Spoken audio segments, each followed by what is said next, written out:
Hey guys, happy Friday. It's Tom from Quirky's. I'm here today because I got a new product I want to show everybody real quick. This is the Anvil Crucible Fermenter. It's a 7.5 gallon conical style fermenter. Notice we got two valves down here. Really similar to the bucket fermenters we've had in the past. We still have them, but now we've got legs, we've got a little skirt, and we've got a cone in the bottom here so you can actually dump your yeast and transfer nice and clean beer.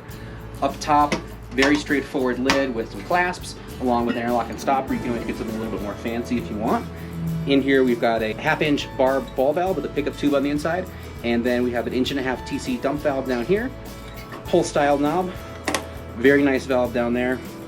Everything you can need in the conical, but best part about this guy, $275 for everything, right? So I've got one left right here today. We'll get some more in, but come take a peek. All right, man, have a great day.